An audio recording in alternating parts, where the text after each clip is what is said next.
everyone, and welcome. It is now my pleasure to introduce you to the speaker of today's webinar, John McConnell. John gained a degree in clinical microbiology and parasitology from the University of East London before spending 6 years researching septic shock-related topics at the Royal Postgraduate Medical School at the Hammersmith Hospital in London, now part of the Imperial College London. John's editorial career started in 1990 when he joined the Lancet.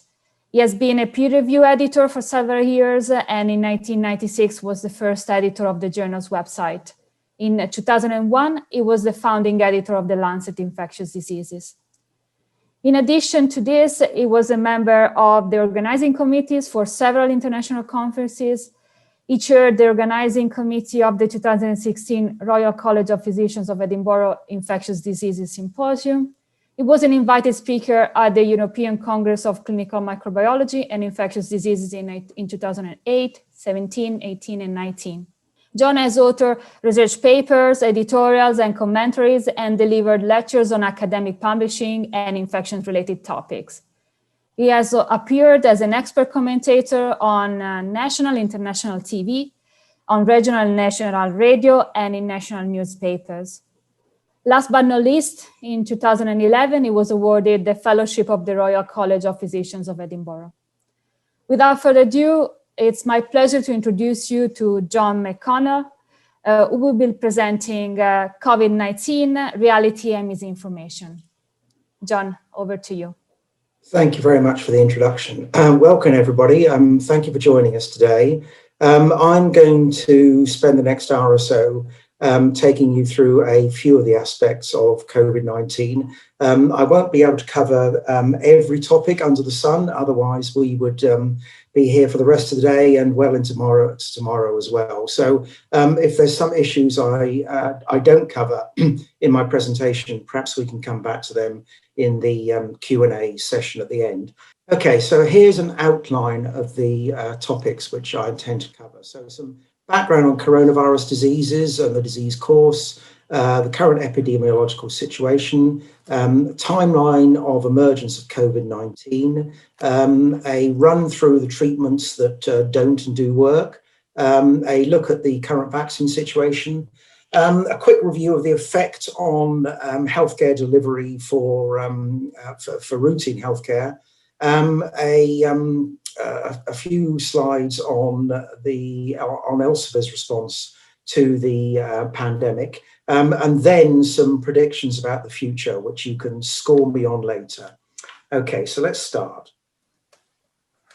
So there are 7 known human coronavirus diseases. The first ones, the first few cause common colds. There are now known to be 4 types of coronavirus that cause common colds, and they were first discovered in the 1960s. They're endemic worldwide, and they cause seasonal epidemics in temperate climates.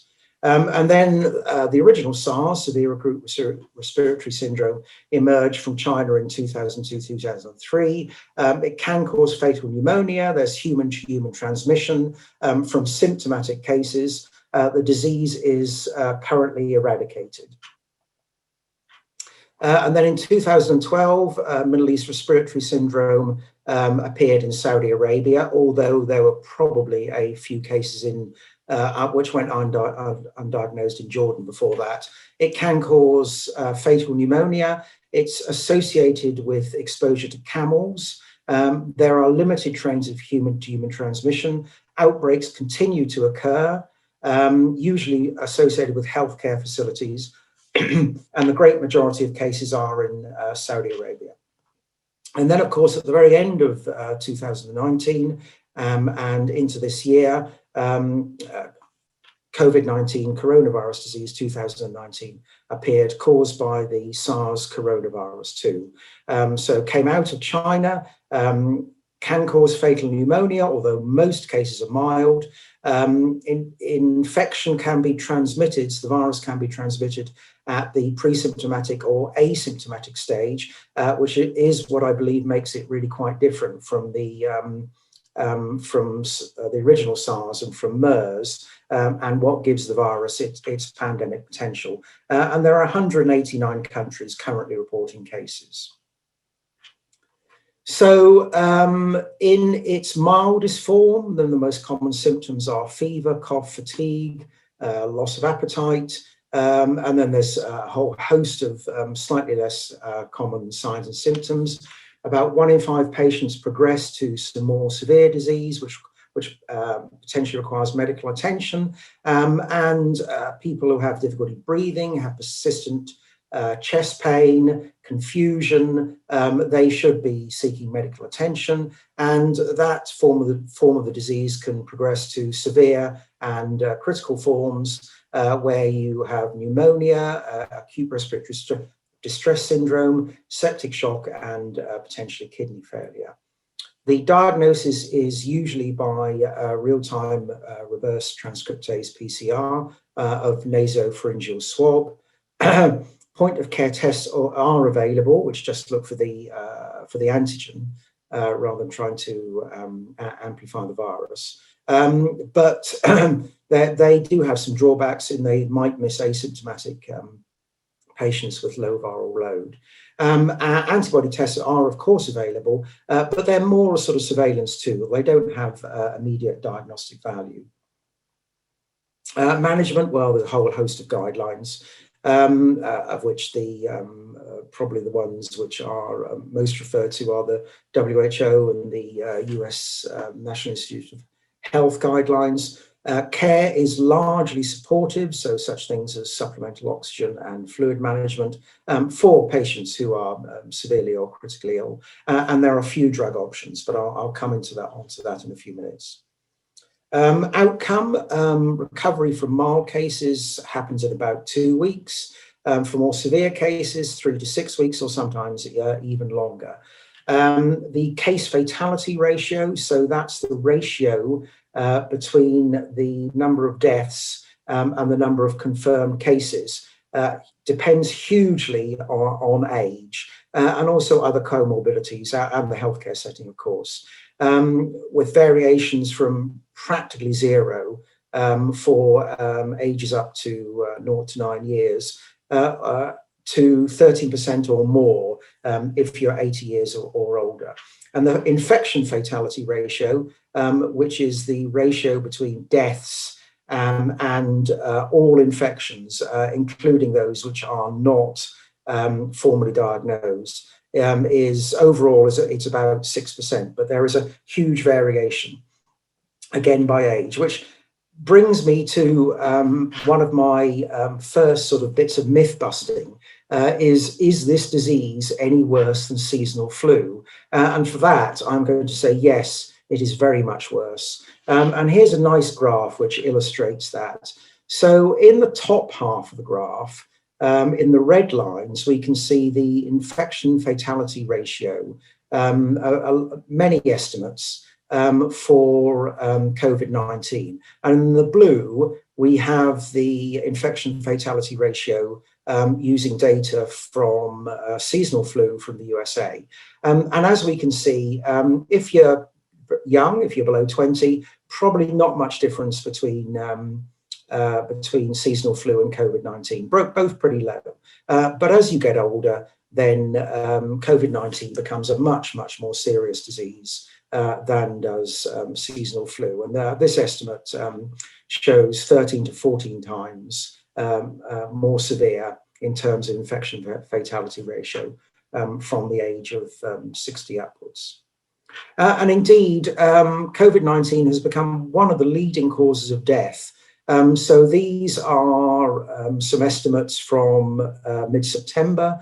At the time, it was the 12th leading cause of death worldwide, but there was huge regional variations, as you can see in the map. So it was the 6th leading cause of death in high-income countries, but the 2nd in Latin America and the Caribbean, the 2nd in the USA, 2nd in England, and in some sub-regions and countries, it was the leading cause of death at the time. So New York, New Jersey, Massachusetts, Lombardy in northern Italy, in Mexico City, in Ecuador and Peru, and in Chile. So let's just look at the current epidemiological situation. These are data from the World Health Organization. As of this time yesterday, there were more than 40 million confirmed cases worldwide, and the number of confirmed cases is continuing to accelerate, continuing to go up by about 200,000 a day. And there were 1,116,000 deaths, and that is continuing to increase by about 5,000 per day. The situation, of course, is not uniform worldwide.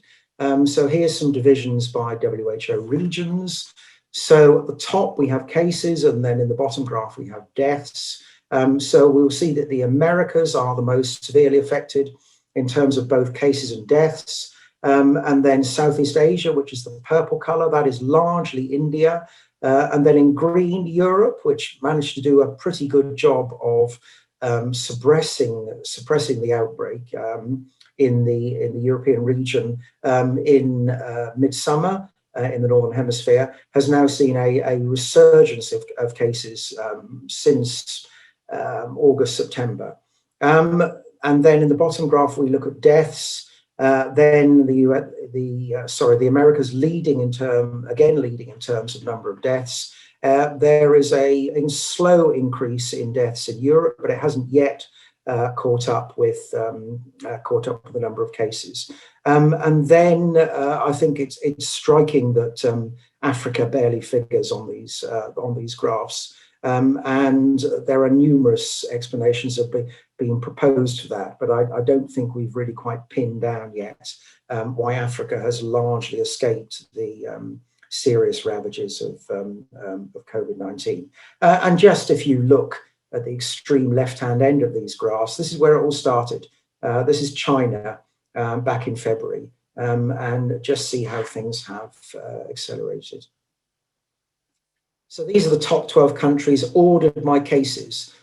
So the United States is leading in total number of cases with over 8 million. But look at, and then India second, catching up the United States. But look at the number of countries in Central and South America, in Latin America, who are on this list. Brazil, Argentina, Colombia, Peru, Mexico, and I'm disappointed to see that the UK has reappeared in the top 12, having disappeared this time last month. And these are the nations, these are the hotspot nations which have the most daily cases per 100,000 in the past week. So as I've already mentioned, the Americas and Europe.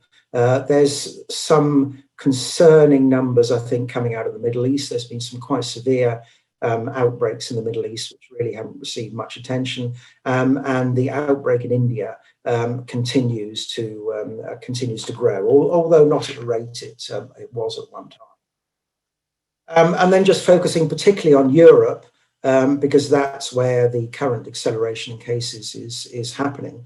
We can see that at the top of the chart in terms of daily cases per million people is the Czech Republic, which dealt remarkably well with the initial wave back in the spring. So huge variation between cases on the left and deaths on the right. With some of the Scandinavian and Baltic countries dealing with the situation remarkably well. Okay, so there's been much criticism of the role of the WHO in the emergence of COVID-19, and I think a lot of that criticism has been unfair. And so what I want to do is take you through a timeline of the emergence of COVID-19 and just look at the facts as we know them for sure, and try and make an assessment on the response of the World Health Organization. So the WHO was first notified of a cluster of cases of pneumonia of unknown cause in Wuhan, in Hubei province in China, on December the 31st, at which time 27 cases were reported. Now, I think there is no doubt that, in fact, we know with almost certainty that the first cases were at the end of November or early December in 2019. And I think there's little doubt that the authorities in Wuhan had been covering up the emergence of this cluster of unknown pneumonias for a few weeks. However, none of this was in the public domain. I can't find any evidence of this being in the public domain. So the first WHO knew about it is when they were notified by their country office in China following a report on the health authority website in Wuhan. And on the same day that that report was picked up by ProMed Mail, which is a infectious diseases surveillance service, and also other people noticed it, including the health authorities in Taiwan. All of these sources came to the attention of WHO on pretty much within a 1 day period. So the WHO produced its first disease outbreak news report, which is publicly available to anybody, on January 5th. So did the WHO fail to act on reports from Wuhan of mystery pneumonia? I say that there is no evidence for this inaction. And if you know of any good evidence, then I would be very pleased, very interested to see it. So Chinese scientists very quickly identified the novel coronavirus as a cause of the outbreak, and on January 9th, the first death was reported. By the next day, the genetic sequence was already available of the coronavirus. The first exported case outside China was in Thailand on January the 13th. And then there was the discussion of possibility of limited to human transmission, which was stated in the WHO press briefing on January the 14th.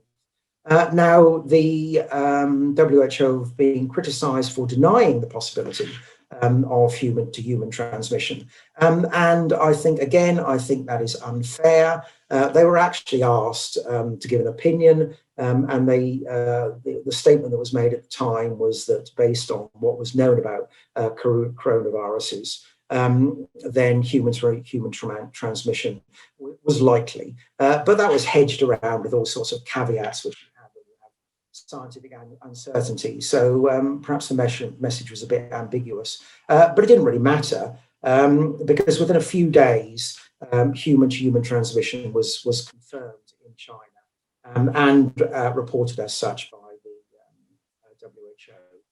The first confirmed cases in the Americas was in USA on January the 21st.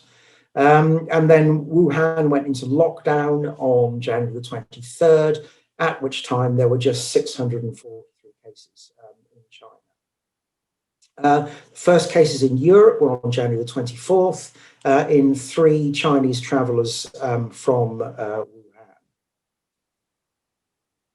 Now, on January the 24th, the Lancet published the first papers describing the clinical disease.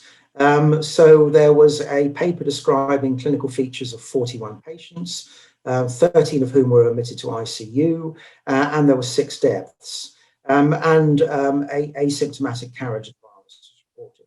At the same time, we published a paper on a cluster of cases in Shenzhen, which is in the western side of China, whereas Wuhan is on the eastern side. So this is a family which had traveled to Wuhan, and this cluster of cases showed really beyond any doubt that human-to-human transmission was taking place. So at that point, the combination of serious illness, person-to-person transmission, and carriage of the virus without symptoms should have alerted governments to the potential for pandemic spread of disease with a high rate of mortality and severe consequences for health systems. And in light of this information, on January the 30th, WHO declared the novel coronavirus outbreak a public health emergency of international concern. There's all sorts of ways you can say this, but I say PHIC. It's its highest level of alarm. At the time, there were only 98 cases and no deaths in 18 countries outside of China. There has been subsequent discussion of whether they should have called it a pandemic, but actual fact, the concept of the pandemic does not exist any longer under the international health regulations. So there was, so it was frankly meaningless at that point. The PHIC had been declared, and that was the important event. So did WHO fail to raise the alarm? No, absolutely not. But the consequence of the alert required tough decisions by governments, and many governments were reluctant, and I think with some understanding were reluctant to take those tough decisions at that time. So the name of the disease, the name of the virus, they were announced on February 11th, so coronavirus disease 2019, COVID-19. And the virus that caused it was called SARS coronavirus 2 because of its similarity of the virus to the one that caused the 2003 SARS outbreak. Now, it's been said that the spread of the virus around the world was solely China's responsibility. And again, I don't think that's entirely true. The situation is much more complicated than that, as you can see from this map here. So we're January, early February, cases in China, spreading slowly around the world. And then if you look carefully, you'll see we're starting to get to mid-February and more cases are starting to pop up around the world. And the big event is about to come up. So all of a sudden we've got cases in Iraq. And look at the huge growth in the number of cases in Europe, particularly in Italy. And I think as the next slide will show you, which uses phylogenetics to track the movement of the virus around the world. The pandemic spread did not originate solely from China. Okay, so this is genetic epidemiology of the coronavirus. So this is thousands of genomes. So I think it says 3,650 genomes. And by looking at the genetic sequences, you can see how one genome is related to another. And by doing that, you can track how the virus has spread around the world. So on the left, the top left-hand side of the screen, don't worry about that too much, but there is a timeline at the bottom. But on the right side, there is a map. And if I play this map, we'll see how the virus spreads around the world. So it undoubtedly start in China in this blue blob here, which represents the number of genomes. And we will start to see how the virus is moving out of China and it's starting to be seeded around the world. So in the Western United States, into Europe, and into Australia, more and more transmission events from China into Europe. And then there's a bit of a quiescent period. And then as we get into February, we'll see how cases are starting to be exported from Europe into the United States, into South America, into Africa, and then, fascinatingly, from Europe back into China and also into Australia. So, in fact, I think a very reasonable case can be made for the fact that the pandemic spread didn't really start until the virus took hold in Europe. And it was Europe that was really the source of worldwide spread. So this is where we are now. I mean, this is the sort of up-to-date genetic epidemiology, and it's a very complex picture of spread of the virus between the different continents. Now, of course, another incredibly controversial topic is where did the coronavirus, SARS-CoV, come from? And I think the best evidence we have for that, or the best summary of the evidence, is from this paper which appeared in Nature Microbiology back in July. So what does this paper tell us? So the virus probably evolved in horseshoe bats. And these are bats which exist around the world and are indeed found in China. The SARS-CoV-2 and the original SARS coronavirus probably diverged from a common ancestor somewhere between 40 and 70 years ago, which means that the virus has been circulating undetected in bats for decades. And An intermediate host animal was probably involved in transmitting from bats to people. It was possibly pangolins, but it definitely wasn't snakes, which was one of the early myths. Was the virus deliberately engineered? Did it escape or was deliberately released from the Wuhan Institute of Virology? I'm going to say it's not impossible, but it is one of the least likely explanations. So I'm going to say no to that allegation. Why do I say no? Because there's just simply no evidence of genetic manipulation in the genome of the virus. The rate of mutation is entirely concordant with what you would expect with natural evolution. There's no sign that it's been manipulated to introduce bits of genome which would indicate an accelerated rate of mutation. And of course, I mean, there's no doubt that the institute in Wuhan was working on a related coronavirus, but SARS-CoV-2 only shares 96% of its genome with that virus. And you may say, well, that sounds like a lot. But in actual fact, we and chimpanzees share 96% of our genome. And it would take an awful lot of manipulation of the chimpanzee genome to turn them into human beings. And definitely, absolutely definitely, the virus did not fall to Earth from a meteor, and it has nothing to do with the 5G network or with Bill Gates. So let's move on to some more serious matters. Treatments. So treatment of COVID-19 has become an incredibly political issue, but what does the real hard evidence from clinical trials actually show us? So much touted treatments, the chloroquine and hydroxychloroquine, with and without azithromycin. So these are drugs used to treat malaria. They've been around since the 1940s.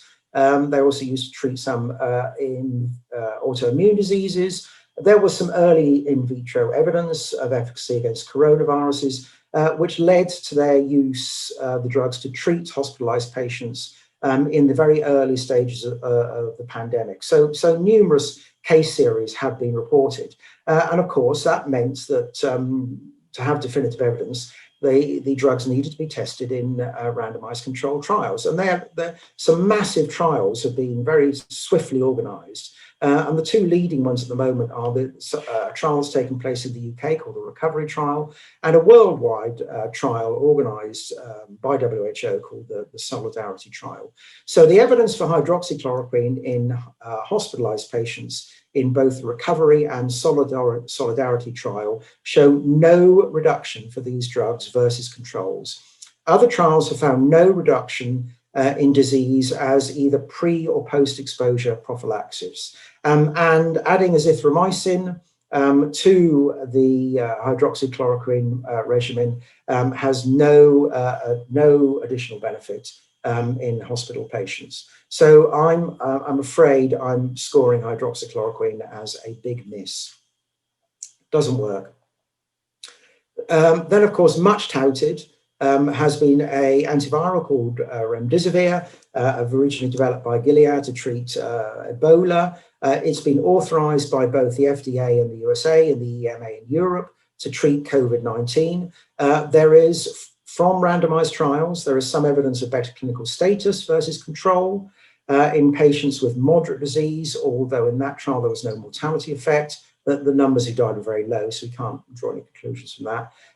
In a larger trial published quite recently in NEJM, there was shorter recovery time versus placebo in hospitalized adults given remdesivir, but there was no mortality effect. However, in the Solidarity trial, which I've already mentioned, which involved 2,700 hospitalized adults given remdesivir and compared with a similar number of controls, there was no reduction in mortality. Now, that number of people included in the Solidarity trial is more than all other randomized trials put together. So in terms of preventing death, I'm afraid at the moment, I have to rescore remdesivir as a miss, with a few qualifications around perhaps reducing the length of hospitalization. Let's just move on to look for a few others. Favipiravir, an antiviral developed to treat flu. The reason I mentioned this is it is being used in some places. It's been approved for use in Russia, for example. There is preliminary evidence that improves outcome in patients with COVID-19. There have no trials have been published yet. So at the moment, that is a don't know. We need more evidence. Then, of course, there's lopinavir, ritonavir, a antiviral combination used to treat HIV/AIDS. There was no clinical benefits whatsoever in the trials I've mentioned already, the recovery and solidarity trials. So that's a big miss.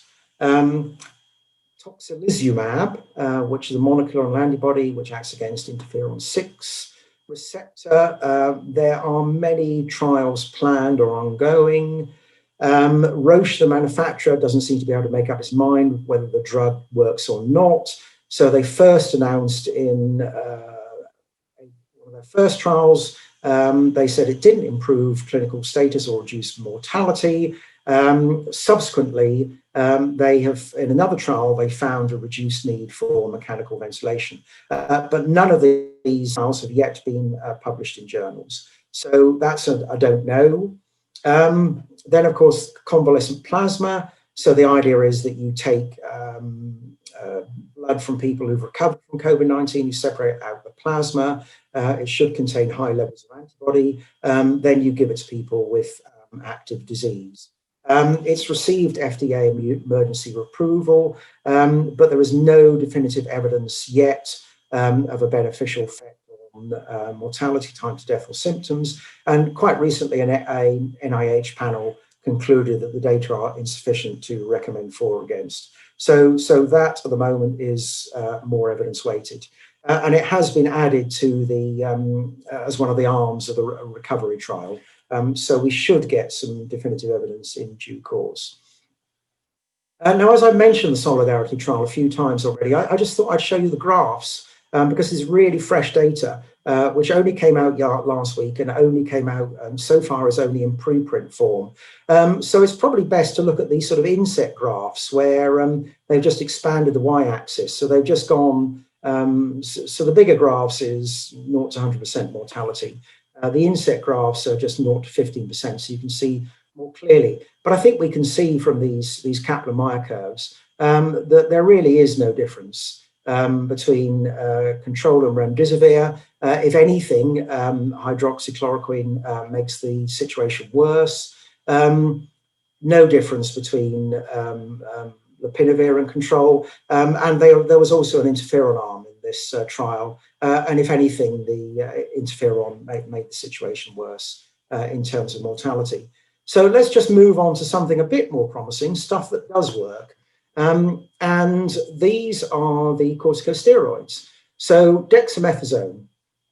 Dexamethasone is a steroid that suppresses inflammation and allergic disorders. It's cheap, it's readily available. It was included in the recovery trial in which it reduced deaths by 35% in ventilated patients and by 20% in other patients receiving oxygen.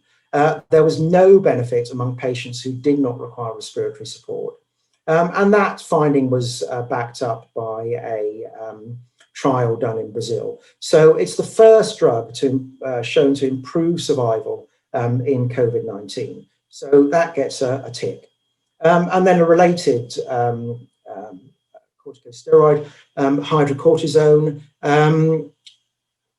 There was in one French trial, multinational trial, there was a definite improvement in patients given hydrocortisone. That finding wasn't really backed up by a trial in France, but that trial was stopped early. So the evidence there is weaker. So I think this is a positive finding, but a slightly more qualified positive finding. So there is something that works, and that's dexamethasone. If you're interested, there are thousands of trials going on worldwide, and there are numerous websites that track the progress of these trials, and I just put a couple of URLs in Vaccines. I don't think we're going to see the pandemic brought under control until we have a vaccine or vaccines available. So what's the status of vaccine development? There are currently 248 candidate vaccines in development, of which 46, or another website says 49, are at some stage of clinical testing. So let's just very briefly, I hope, run through some of the leading candidates. And these are all ones which have reached a phase 3 level. So the Chinese have been very active here. A vaccine from CanSino Biologicals, promising in early phase trials. It's phase 3 ongoing in Saudi Arabia, Pakistan, and Russia. It's been proved for use by the Chinese military. The Russian vaccine, promising results published in the Lancet. A trial involving 40,000 people is planned, although you're probably aware that President Putin said that the vaccine would have been approved for limited use, even before any results were published. And then there's the AstraZeneca, University of Oxford vaccine, again, results published in the Lancet. Trials going on around the world, which were halted briefly because of an adverse event in one volunteer. The trials in India and Brazil have resumed. And the Indian Serum Institute, which is the world's largest manufacturer of vaccines, has already manufactured millions of doses of this vaccine. The Moderna trial from the United States, that's planning to recruit 30,000 volunteers in the USA. And then we've got a multinational collaboration between Germany, USA, and China. Again, planning to recruit 30,000 volunteers in USA, Argentina, Brazil, and Germany. Another trial of the Sinovac from Sinovac hasn't yet reported, but I believe these results will appear in the next few weeks. This vaccine has actually been approved for use in China, although the results have not yet been reported. Big trials ongoing in Brazil and Indonesia. And then Sinopharm, another Chinese vaccine manufacturer, have got two candidates. One originally developed in Wuhan, one developed in Beijing. The Beijing, both sets of results have been reported in the Beijing one just a few days ago in my journal, in Lancet Infectious Diseases. These are part of ongoing trials going on in United Arab Emirates, Brazil, and in Morocco. And then a couple of the most recent to report, the J&J trial, Johnson & Johnson trial, has started recruiting 60,000 participants in USA, Argentina, Brazil. That trial is currently paused because of an adverse reaction in one volunteer, which we don't really know what's going on there yet. And then the candidate from Novavax in the USA, which is for which the phase 1-2 results have been reported. There's a phase 2 trial in South Africa, and phase 3 trials have been launched in the UK. So we can have vaccines, and there's plenty of promising looking candidates, but there's a whole load of issues around vaccine policy. And I think the most crucial is who should be first in the queue to be vaccinated. And the obvious answer is healthcare workers, other first responders, elderly people because they're most vulnerable, and people with underlying health conditions. But there are some mathematical models which are starting to appear.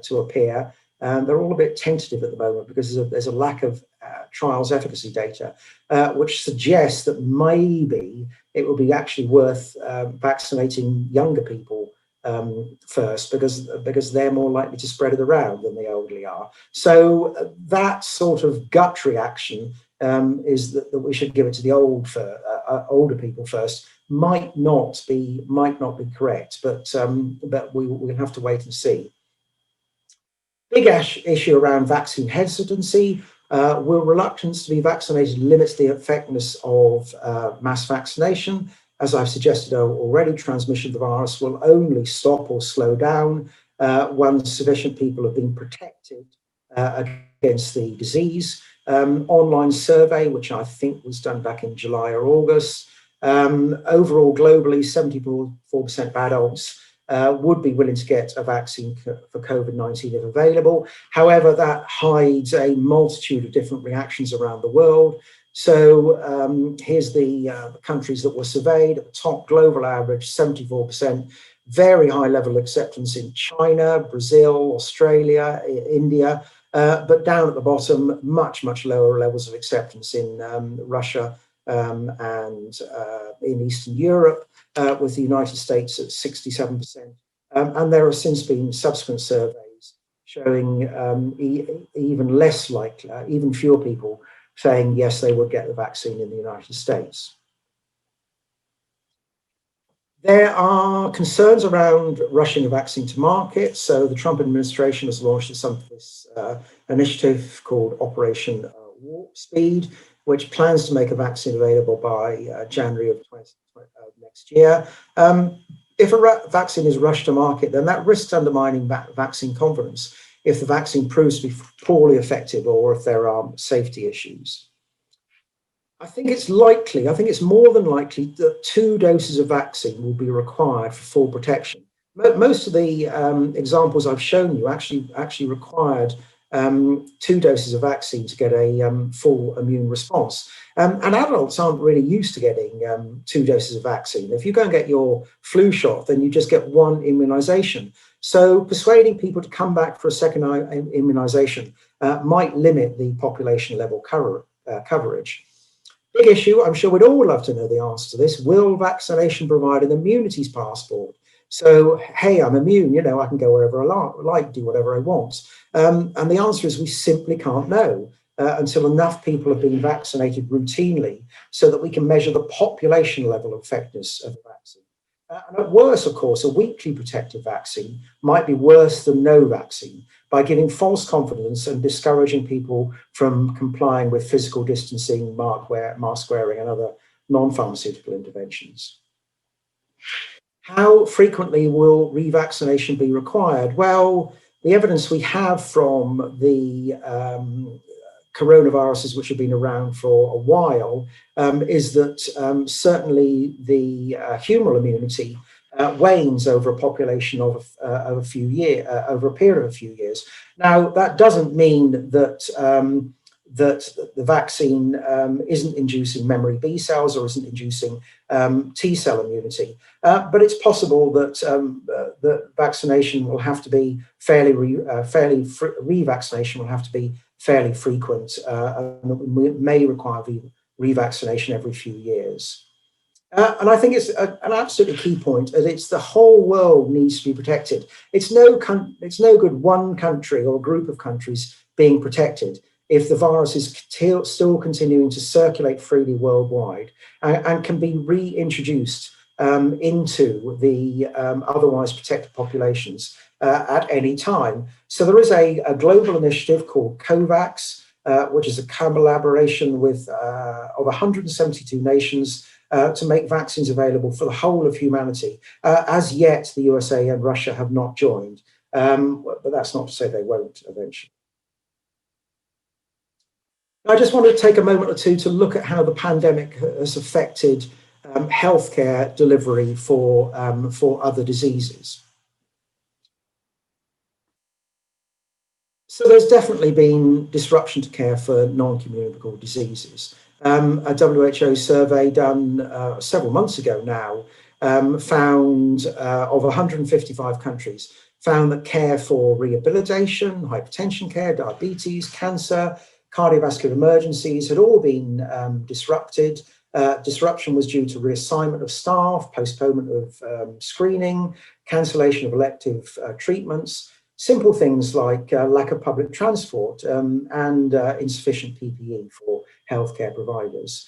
Hospital admissions for acute coronary syndromes have fell by 39% in Austria, between 20 and 50%, depending on which paper you look at, in Italy, 48% in USA, and 40% in England, which has likely led to an increase of out-of-hospital deaths and other long-term cardiac complications. There's been disruption to immunization services.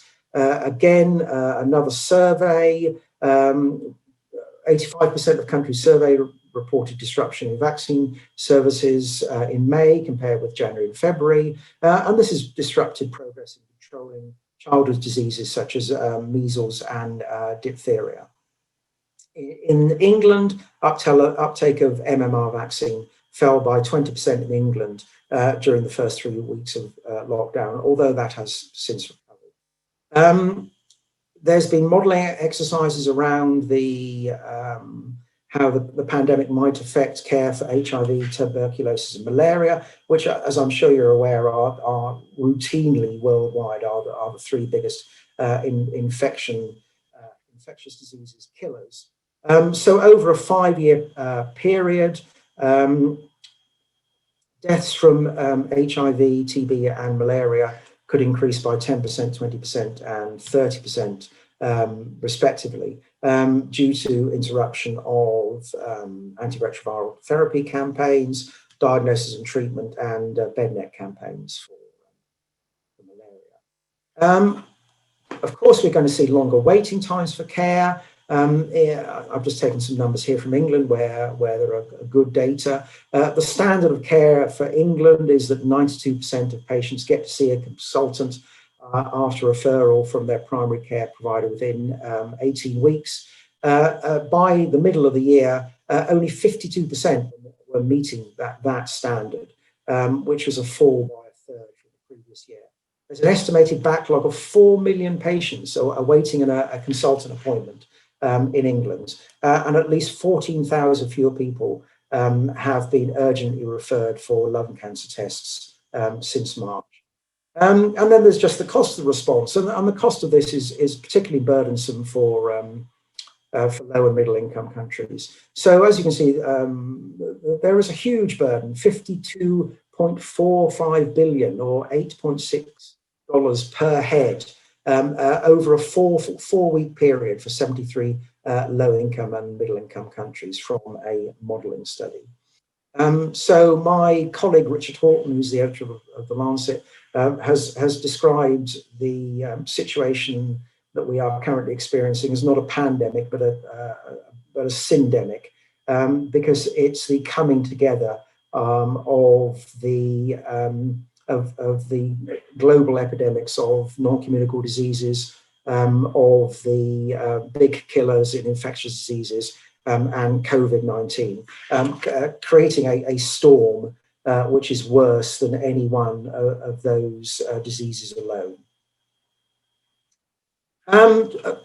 A few minutes on what we as publishers have actually been doing about this. So we decided very early on to make as much information as we could freely available. So Elsevier has a coronavirus research directory. You can go to this website and you'll find a whole host of hopefully useful information made freely available. So for example, there's access to related journal articles and books through Science Direct. When I made this slide, which was about a month ago, at the time there were about 43,000 relevant results. I think the number has now climbed to something like 75,000 relevant results.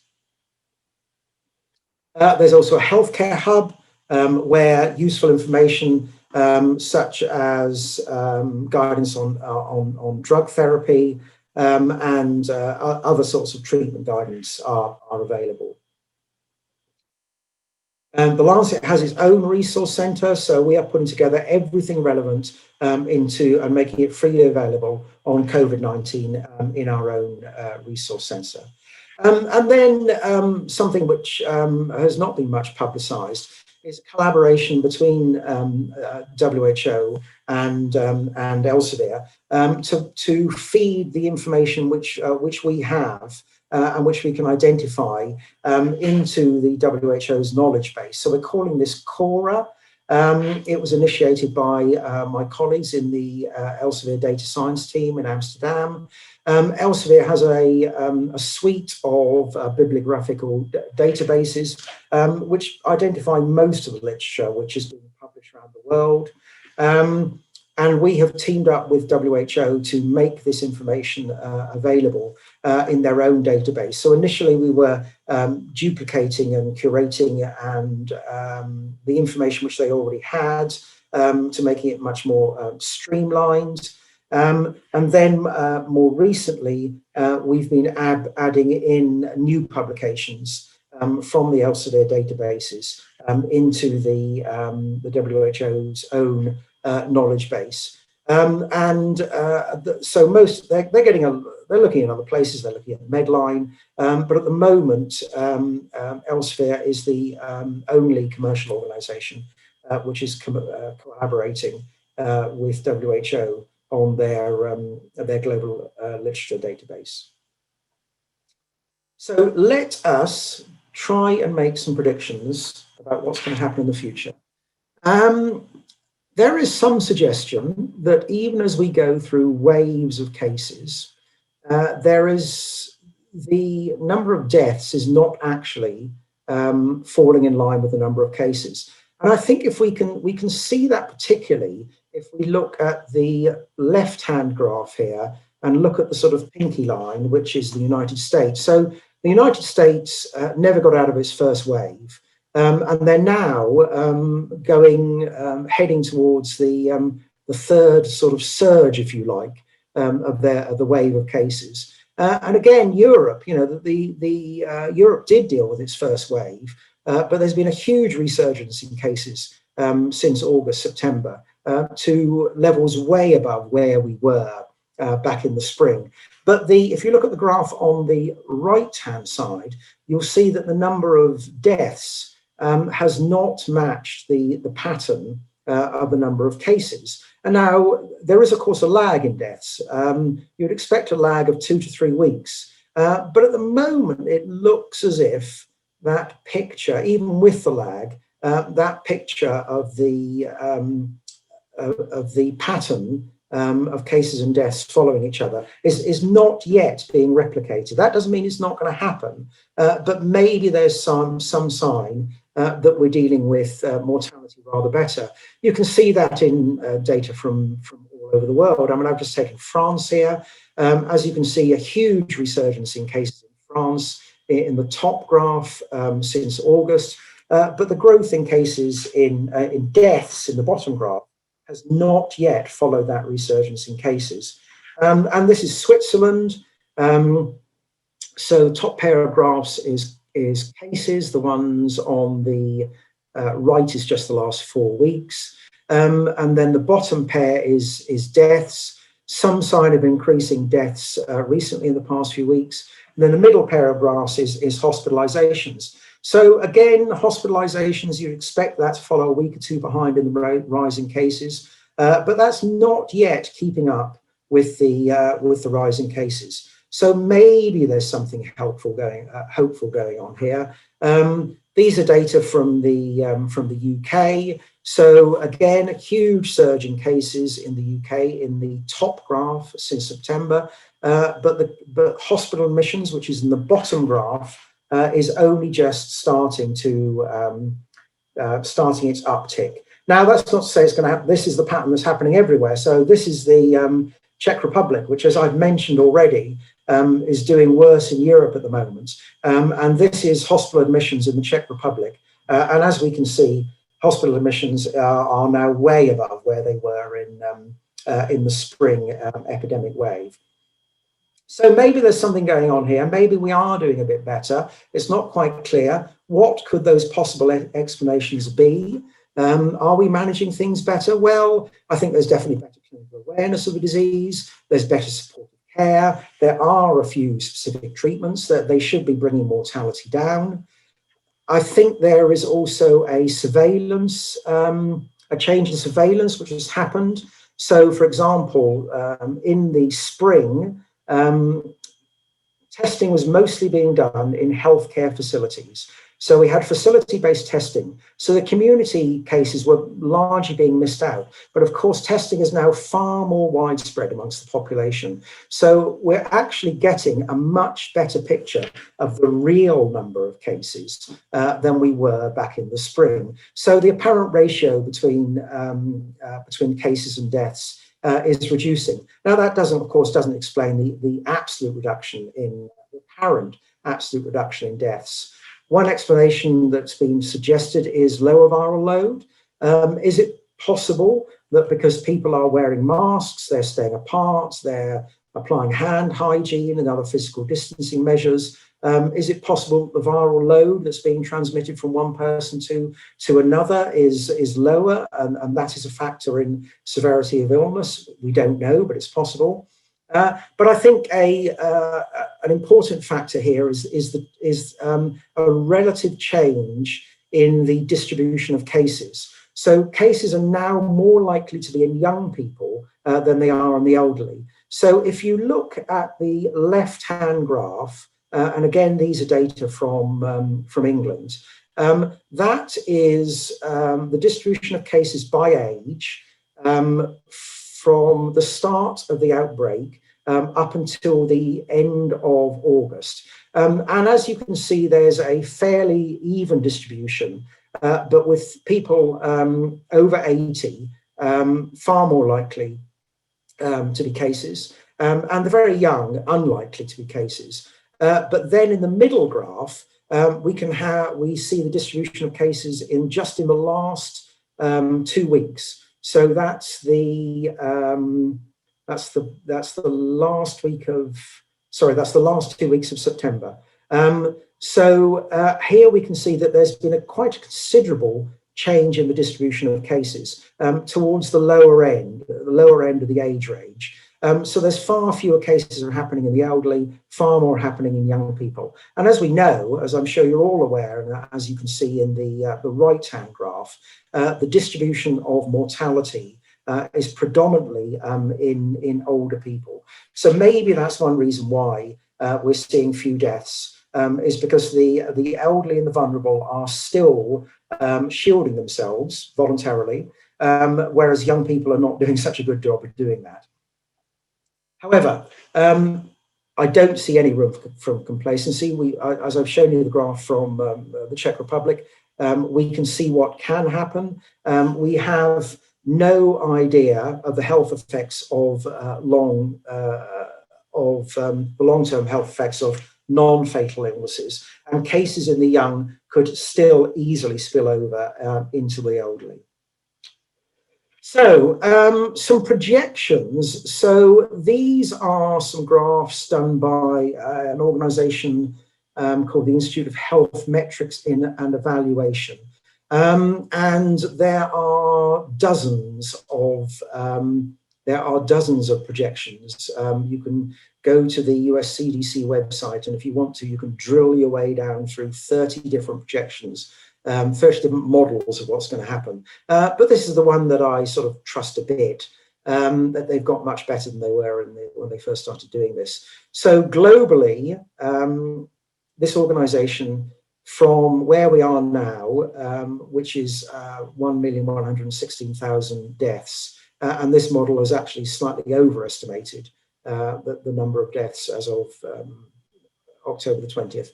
But they are projecting that by the beginning of December, there will be almost 1.5 million deaths worldwide. And by the beginning of February, there will be 2.8 million deaths. And then in the bottom graph, which is the USA, which I think we can probably be a little bit more confident in the model.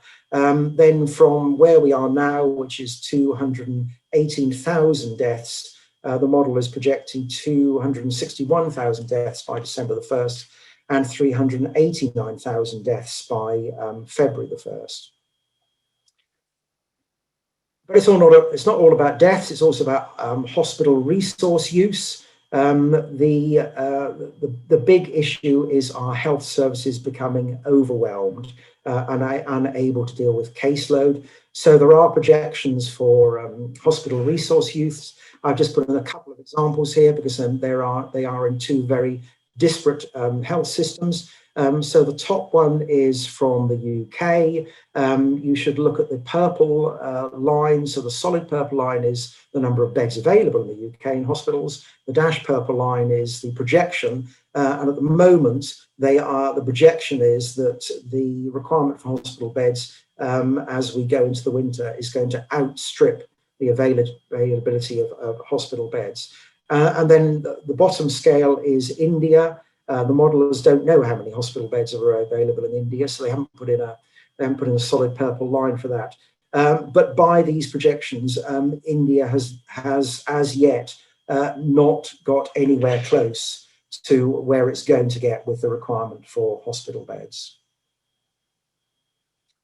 So here are some of my predictions for what's going to happen in the future. So this is a kind of cut out and keep scorecard. And in a year's time, you can come back to me and you can put ticks or crosses against these and tell me how well I did.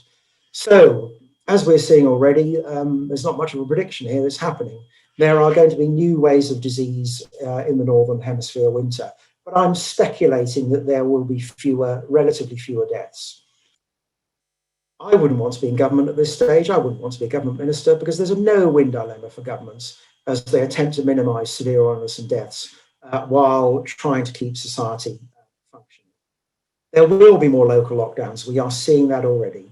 I predict there will be no return to indoor mass gatherings until at least the summer of 2021.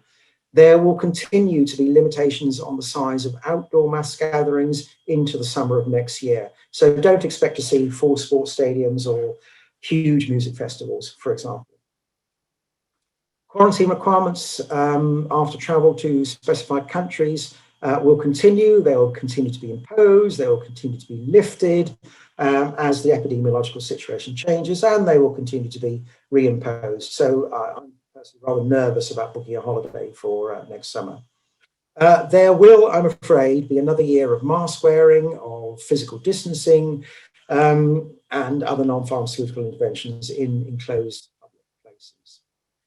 Vaccines will be available sometime, I hope, in early in 2021. I don't think there will be enough vaccine to really make a difference until later in the year. The trials are still ongoing. Those huge trials that I've mentioned already are still ongoing. New arms are being added to them. So we will have more clarity on treatments that work and don't work by early in next year. Something I haven't mentioned, and I'm sure that if you're in practice, you're seeing this already, but there will be an even greater expansion and normalizing of telemedicine and all forms of electronic healthcare. I predict that we will see very little return to routine office working until well into next year. There will, of course, and I've attempted to clear a way through some of this thicket, but there will, of course, be more politicking, more denial, more alarm, more misinformation. And I'm afraid that this virus is not going to disappear.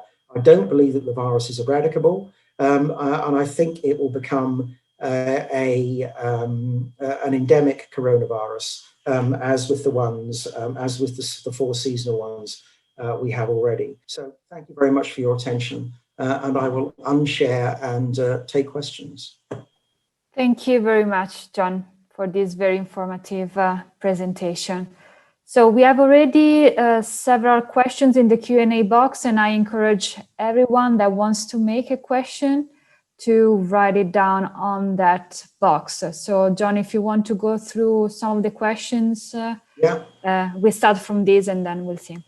Right. I didn't mention long COVID because I said at the beginning I couldn't talk about everything. I did say that recovery time was 4 weeks or more. I was quite clear about that. The Lancet Infectious Diseases has published a paper on the research agenda, which is required to properly pin down exactly what long COVID is, what its signs and symptoms are, and what the possible interventions might be. We don't have good data on that. We know it exists, but we're actually at the moment we don't know what to do about it. Right, so I think there's a very good general question here is, are we going to have another wave that forces us to be in curfew again? Yes, we are seeing other waves already.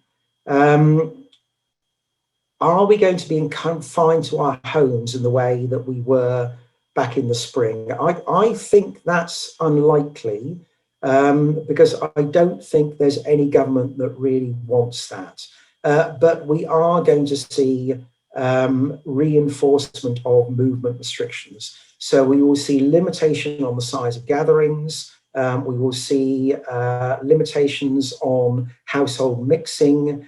There will be mask wearing on public transport and enclosed indoor spaces will, I'm afraid, continue to be the norm for a much longer time. So I wouldn't want to call that curfews, but there will be an emphasis on non-pharmaceutical interventions for much longer. There's one here I've never even thought of, and it's a good question. I hadn't really thought about it. People are taking zinc supplements as immunity boosters these days in order to avoid COVID infections. Can we expect an increasing number of patients with zinc toxicity in the coming times? Now, dietary supplements are way outside my area of expertise. I would say that if you are taking a dietary supplement, then you should only take what is recommended on the bottle. I think the science around boosting of immunity is foggy and unclear, to say the very least. But we have seen some worrying examples of how misinformation can lead to people doing all sorts of crazy things. So for example, it's anecdotal, but there were a rise in cases of people trying to dose themselves with bleach. So I don't think it's absurd to suggest that people may overdose themselves with other dietary supplements. Here's a good question. Could you clarify the difference between antiviral and vaccine, please? Yeah. So an antiviral is a drug which treats a viral infection. So you can take it as a prophylactic. So you can take it before you have the disease to prevent the virus becoming established in your body. But more often than not, it's taken as a treatment. So it kills the virus or it stops the virus from reproducing. And the classic examples of those, of course, are the antiretroviral drugs, which are taken to treat HIV. And there are drugs available to treat herpes virus diseases. So there are drugs available to treat cold sores, for example. There are drugs available to treat flu. Although their efficacy is controversial. So what they do is they interrupt the replication of the virus. A vaccine is very different. A vaccine is an artificial way of kicking your immune system into action. So what you do, in its very, very simplest form, is you inject somebody with molecules of the virus itself, but not sufficient of the virus for it to reproduce and cause disease. The body's immune system recognizes those bits of virus and generates an immune response against it, so that when you are confronted with a real viral infection, real disease, which you pick up from contact with somebody else, your body is already primed to mount an immune response. So antivirals are a treatment, vaccines are a preventive. So, okay, so a question about treatment options don't work. What drug factors would you attribute to patients recovering from COVID-19? So I hope I covered some of that towards the end of my talk. So there are drugs that work. There are the corticosteroids, completely wrong. The dexamethasone. Dexamethasone definitely works. We've also got much better at knowing how to do supportive care. So doctors are not so quick to rush people to ventilation than they once were. And that is actually probably helping people get better. because ventilation is a really, really serious, mechanical ventilation is a serious intervention. And you want to try and avoid that as much as possible. So that there is no doubt that the recovery rate for severely and critically ill patients has got much better. It is due to a much better refined supportive care. It is due to much better clinical awareness so that we know when people need care. And it is due to some, but as yet limited progress being made in treatments that actually work. Yeah. So given the number of vaccines in development and the trials underway, when do you realistically expect a vaccine to be approved and roll out, both in the UK and globally? So we can do a guess here. So the phase 3 trials, some of those have been underway since August. And it's possible that we might see vaccines licensed on the basis of phase 2 trial data as well. So I think you are going to need 3 months worth of efficacy data.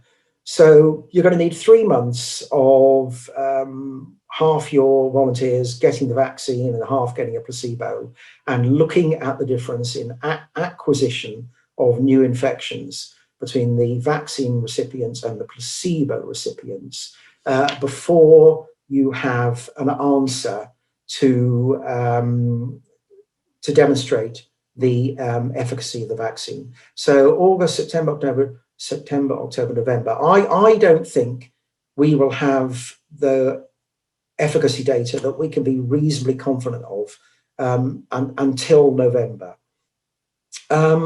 So there's going to have to be some assessment, validation of the results, and then we're going to have to choose some candidates. So I don't see a vaccine realistically being licensed until January.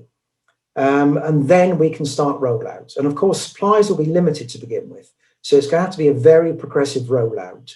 So when will vaccines start to become available on a population level?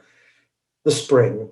I think the spring of 2021 would be I think that would be still a fairly optimistic estimate. And as I said already, vaccines need to be available worldwide. There's no point in just a few countries having the vaccine available. Otherwise, we will just continue to see waves of disease. Perhaps, John, I can ask you another question that is related to this, and I've seen coming up in all the questions posed. Sure. Vaccine efficacy against virus mutation rate. So so I didn't talk about virus mutation because at the moment we don't have evidence that the rate of mutations that we are seeing in the virus is going to affect the vaccine efficacy. At least when the vaccines are first rolled out. However, I did say that revaccination may well be necessary every few years. And the reasons that will possibly be necessary is because of our own waning immunity. But again, we don't know at the moment how sustainable immunity will be. And because the virus may mutate to mean that the vaccines which are now being worked on, no longer contain the antigens which our bodies need to respond to. So optimistically, I don't expect mutation to be an issue in the first round of rollout of vaccine. But it may well become an issue as we go further down the road. And related to this, can you say a few words about reinfections, evidence on second infections? Yes. So, Thank you. So my journal published a paper, just a case study, on one patient in Nevada who almost certainly had a reinfection about 6 weeks after his initial infection with a different strain of the virus. So it wasn't the same virus which had mutated. It was a subtly but different strain of the virus. So he almost certainly picked up the infection on 2 different occasions. What we don't know is, because the samples weren't taken at the time, whether that patient produced an immune response to his first infection. He certainly did to his second infection. All we know at the moment is that these events, recorded events, are very rare. Reinfection occurs with every disease, even measles.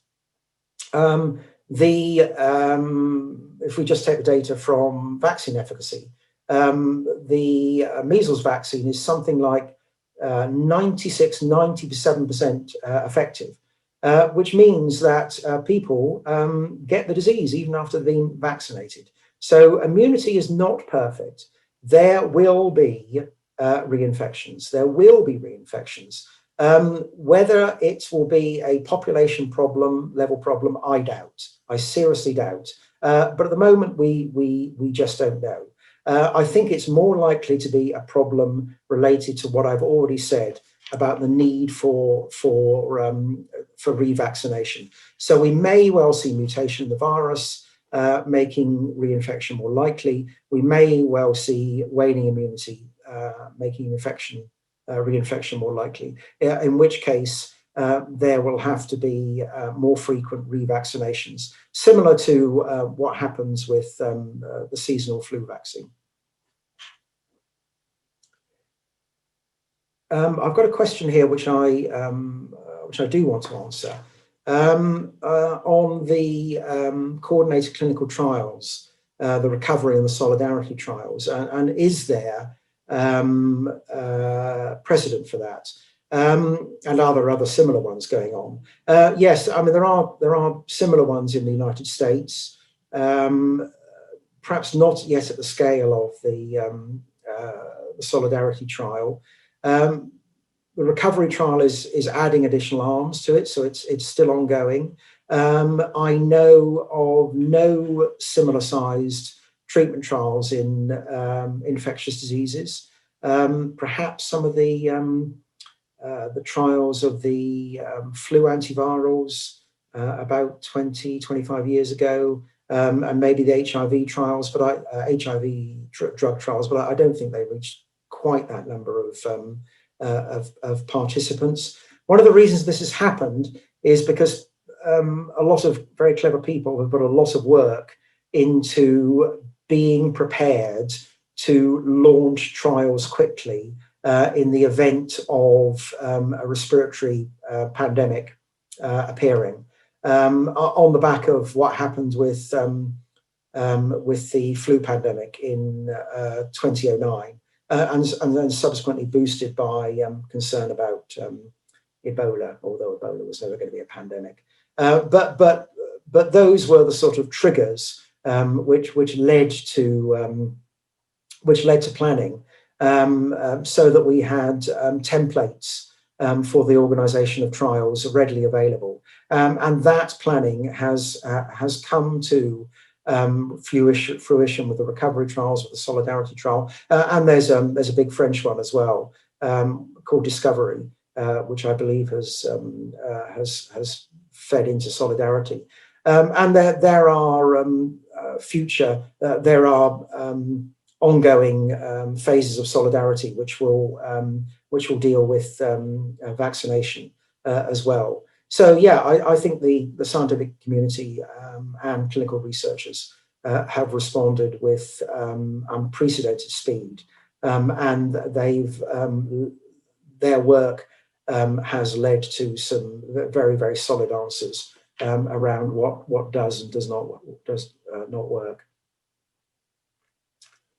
I have many questions here, so I'm going to be incredibly selective and take some which I like. Africa.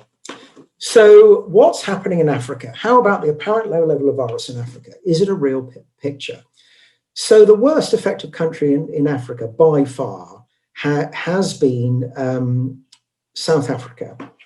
So what's the difference between South Africa and the rest of Africa? And that's really quite hard to say. I wonder if the age distribution is a factor. The population, the age distribution in South Africa is a little bit more akin to high-income countries, where, of course, in much of the low-income countries in sub-Saharan Africa, then the age distribution is, the pyramid of age is much more skewed towards young people. And as we know, young people get mild disease or asymptomatic disease, and they don't die of it. So it could be an age effect.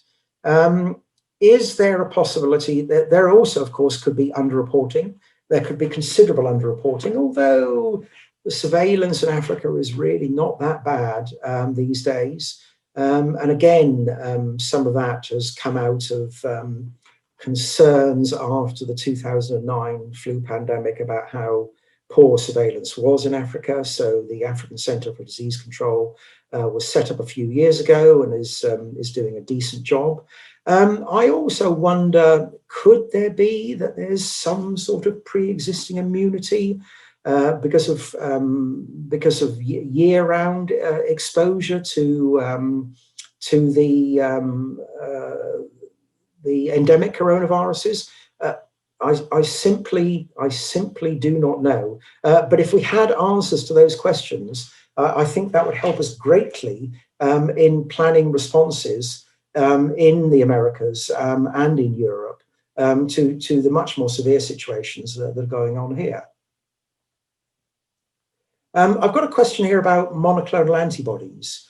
Monoclonal antibodies are a potential therapy. They are going to work by the same principle as convalescent plasma. They're more specific than convalescent plasma because you can control the amount of actual active antibody. They are incredibly expensive, incredibly expensive. They cannot in the foreseeable future be rolled out for a treatment, as a treatment for those people who might need them. And at the moment, we have absolutely no efficacy data to show that they work. So a potential therapy, but not one in which we can invest any hope just at the moment.